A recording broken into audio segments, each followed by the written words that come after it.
If I had my way, drug abuse would be a topic of daily discussion in the public sphere across Nigeria. If not for anything, but to heighten society's awareness about the need to act decisively, urgently, and comprehensively against this pervasive, destructive habit. I believe the relative passivity of society towards the illicit drug issue, the failure to keep it on the front burner as a topical issue in the past decade, was partly responsible for the precarious situation in which Nigeria presently finds itself. Today, the country's drug use prevalence is both worrying and embarrassing, almost 3 times the global thresholds. For those that can read correctly the implications of Nigeria's illicit drug figures, there is reason to be alarmed. At this juncture, I feel that curbing the abuse and trafficking of illicit drugs has become a colossal task that requires collective tackling by society. The Nigerian drug statistics, I dare say, should give every one of us sleepless nights. If the global drug use prevalence is 5.6% and Nigeria's drug prevalence is 14.4%, isn't that a wake-up call for us all to arrest the trend?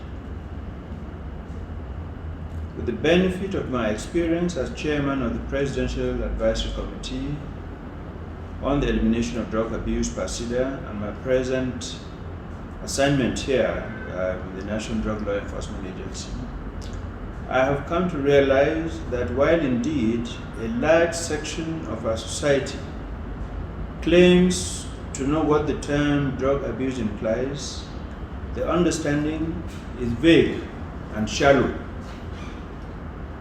That is why these days I am motivated to avail myself of every opportunity to speak about the dynamics of drug abuse, the danger it poses for the individual, and the devastation it portends for society that is lame and lackadaisical in tackling it. Therefore, it is an understatement to tell you that I am delighted to stand here before you to speak on the topic drug abuse and the future of Nigeria. There couldn't have been a better time. This is a golden opportunity. Now let's start with the definition of what is drug abuse. Drug abuse is not a term that is difficult to define. Look it up in the dictionary and you will get straightforward definitions. A typical definition regards drug abuse as the habitual taking of illegal drugs. I quote, the habitual taking of illegal drugs, unquote. For this gathering, I will stick to the definition of the International Drug Control Conventions, which regards abuse as, I quote, any consumption of controlled or illicit substances, no matter how infrequent, unquote. In other words, you only need to abuse drugs once in a year. That's drug abuse. When a drug is classified as a controlled substance, it means its use, possession, and distribution is governed by law and regulated by government. Substance in this sense means drugs and chemicals that affect mental processes. Generally referred to as psychoactive or psychotropic, these substances in the bloodstream change a user's perception, consciousness, cognition, or mood and emotions. In addition, they have the potential of abuse and risk of dependence for users. That is why they are illicit drugs. The International Drug Conventions have classified these substances into 5 schedules, with the likes of cocaine, heroin, morphine, and cannabis leading in Schedule 1, even though there are some questions on cannabis being moved. However, the concept of drug abuse is broader and beyond the list of banned substances. That brings us to the abuse of prescription medication. After doctors prescribe certain pharmaceutical drugs, patients tend to form the habit of buying such drugs subsequently and consuming them, neither on the order of a doctor nor by a doctor's prescription. That is also a clear case of drug abuse, no matter how useful the drugs have been. Pharmaceutical opioids, especially tramadol and codeine, are the best known examples of this abuse in Nigeria. Benzodiazepines such as Rohypnol and Valium are also abused by Nigerians. Even when such misuse causes no apparent harm, by and large, users come to depend on such drugs. An equally disturbing dimension of drug abuse concerns the misuse of substances not yet captured as illicit drugs by the known conventions. Such substances, no less dangerous, come under different names and are generally grouped under the nomenclature of new psychoactive substances, NPS. Their production and sale are often carried out with impunity, which tends to deceive users that they are legal, hence the term legal high. They come in different forms such as designer cannabis, aphrodisiac tea, herbal incense, social tonic and party pills, to mention but a few. The common ones on the street are herbal concoctions. The best known examples are the so-called monkey tail, a breed of cannabis and liquor, and scotches, a dangerous mix of zobo, cannabis, codeine, and tramadol tablets, which young people crave at parties. Some of us here can relate to the habit of citizens buying some unknown herbal potion from sellers at motor parks, on the street, or at social parties. Consumers hardly inquire about the composition of the drinks. All they care about is that such drinks make them active. The danger of NPS is obvious. They have no recommended dosage, are untested, and contain some of the most dangerous illicit elements that could lead to the destruction of body organs such as kidneys and liver. What is worse is that the number of NPS is unknown and they vary from one place to another. Anyone can wake up one day and come up with a mixture of some lethal chemicals, and the public will start consuming such psychoactive drinks. When we add up all these, we will realize that the concept of drug abuse is more common in our society than we are readily aware of. Still, we can expand our definition of substance abuse to include excessive consumption of alcohol. This may come as a surprise to some people, but it shouldn't, because the short-term and long-term effects of alcohol are not unlike the consequences of psychoactive substances. While alcohol is licit, it still belongs to a class of drugs called depressants, and its abuse is linked to depression, and those who suffer chronic alcoholism have to be rehabilitated. That tells you it is not a substance that should be abused, yet people abuse it daily. Ladies and gentlemen, drug abuse is a broad spectrum and it has many ramifications. The little we have shared should help some of us to rethink our idea of substance abuse and consequently take active steps towards curbing the occurrence. Now let's have a look at drug abuse trends, looking at research statistics, the arrest of traffickers and seized substances. The available data on the pattern and prevalence of drug use in Nigeria is courtesy of the National Drug Survey conducted in 2018. Before then, there was no official figure about drug use in the country. In the absence of valid, reliable data, various authorities and stakeholders had resorted to guesswork, speculations, and half-baked hypotheses. But today, the facts and figures being cited are in the realm of reality, derived from the findings of the National Survey on Drug Use and Health. Funded by the European Union with technical support from the United Nations Office on Drugs and Crime, UNODC. The survey gave us the big picture of the prevalence of drug use in Nigeria. What the findings showed us is a considerable high level of abuse of various psychoactive substances. Without boring you with humongous statistics, let me cut straight to the highlights of the findings. 1.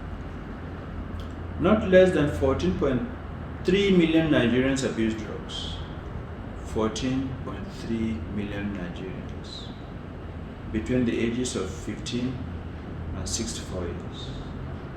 Among them, 1 of 4 drug users is female. 2. Expectedly, cannabis is the most abused substance by Nigerians. What is alarming, however, is that a staggering 10.6 million of our compatriots are guilty of abuse of cannabis. That number makes our country number 1 in the abuse of cannabis. Let us ponder over this a moment. 10.6 million is more than the estimated population of countries such as Greece, Azerbaijan, and Portugal, or our West African neighbor, the Republic of Benin. Indeed, Botswana, Lesotho, Swaziland combined are less than 10.6 million. Here is the part that should worry parents. Most of the abusers first started using cannabis at the tender age of 19. And the highest level of use is concentrated in the youth age bracket of 25 to 29 years. Imagine that. 3. The highest abuse of drugs, according to the findings, are recorded in the southern geopolitical zones. The Southwest recorded the highest prevalence, with over 4 million Nigerians indulging in the abuse of various drugs. In this regard, the Lagos-Oyo axis is the epicenter of drug abuse in Nigeria. 4. The findings of this survey show that 1 out of 5 persons abusing drugs is suffering from drug use disorders. In other words, drug addiction. That comes to almost 3 million Nigerians. Very sad.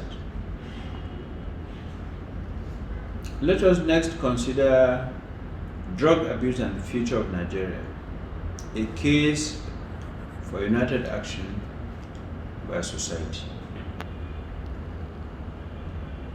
We can speak about what the trend in drug abuse portends for the future of Nigeria this way. In doing this, it is proper that we are guided by available statistics, and I will draw copiously from the 2021 World Drug Report by UNODC, which says that by 2030, Africa will be a hotbed of drug abuse. The report notes that Africa will experience, and I quote, an increase in the number of people who use drugs in the next decade merely as a result of population growth, unquote. It is projected that the number of people using drugs will increase by 40% in Africa. When they say Africa, I want us to think Nigeria, because Nigeria has one of the highest drug use prevalences in the world, and in Africa, of course. The report also notes inter alia that, and I quote, considering the age structure of the current population of Africa and its projection by 2030, the projected number of people who use drugs in the region could be concentrated mainly in the age groups 25 to 29 and 30 to 34. Ladies and gentlemen, if we read that correctly, the two age brackets symbolize youth in its prime. Away from statistics, empirical facts from anti-narcotic operations by NDLEA show us clearly that access to illicit drugs has become simpler than ever, with the dark web serving as a haven of illicit drugs. Now, drug addicts don't have to go out anymore. With the data and debit cards, they can, from the comfort of their homes or any safe routes, access social media by phones, search for drug vendors, carry out contactless drug transactions, and have their purchases delivered to their doorsteps. That is one problem area for now and the future. Another one is the continual growth of new psychoactive substances. As narcotics agencies concentrate on reducing the supply of the known illicit drugs, the drug underworld is busy experimenting with synthetic new psychoactive substances, and the authorities could be none the wiser for many years. By and large, the outlook of the future will depend on our action or inaction at curbing the drug abuse trend. I, being an optimist, believe the future favors Nigeria, but only if we get our matrix right. A lot has been said about the future belonging to Africa. Indeed, the potential is glaring when you factor in the continent's burgeoning youth population, the digital aptitudes of the younger generation, and the enterprising spirit of young people. But a lot of work has to go into the making of that vision. If we read the statistics correctly, the world's biggest drug problem of the future could be in Africa. To worsen the situation, the catalysts for drug Armageddon are here with us. Poverty, bad politics, ethnic jingoism, religious intolerance and interference by foreign actors, insecurity, you name it. So the future could be bright or bleak. It could be one of boom or gloom. It could be decades of prosperity or problems, depending on the amount of work we are willing to do today. Tomorrow, the saying goes, I quote, belongs to the people who prepare for it today, unquote. If we must have a better future as Nigerians living in Nigeria, we must, among other things, solve the drug aspect of the insecurity equation. We must cut out the drug pipelines, mop our cities clean of illicit drugs, take out the traffickers, and reduce drug demand by treating those already addicted. And to a large extent, the NDLEA has put up a fighting effort. We have arrested over 8,600 traffickers, jailed over 1,600, counseled and rehabilitated over 4,000 in our facilities. Operatives of the agency have seized over 2.7 million kilograms of assorted drugs, which together with cash seized are worth over 100 billion naira. In the past 8 months, we have targeted drug cartels and successfully brought 5 drug barons to book. We are also pursuing their ill-gotten assets. with the War Against Drug Abuse, WADA. With WADA initiative launched by President Muhammadu Buhari in June this year, the NDLEA has introduced anti-drug advocacy across the different strata of society, from state to local and community levels. In a matter of weeks, we will kickstart our campus advocacy, which will be saturated to all 6 geopolitical zones. The future of Nigeria belongs to us all. As we are doing our bit at NDLEA, we expect society to complement our efforts by taking a huge role in preventing the young ones from falling into situations that encourage experimentation with drugs, whether licit or illicit. Every one of us has a role to play, and the simplest role is the role of advocacy. By spreading the message, we can all become anti-drug abuse advocates. Spreading the word about the dangers of misuse of drugs can go a long way in shielding more lives from the ruins of illicit drugs. This was aptly captured by the theme of 2021 UN Day Against Drug Abuse, which was, and I quote, "Share facts about drugs, save lives," unquote. Before I round up my speech, permit me to leave you with these 2 nuggets of facts from the 2021 World Drug Report. 1, and I quote, "Drug use killed almost 500,000 people in 2019, unquote." And this is second nugget, and I quote, "Drug use disorders resulted in 18 million years of healthy life lost, mostly due to opioids," unquote. Thank you all for listening.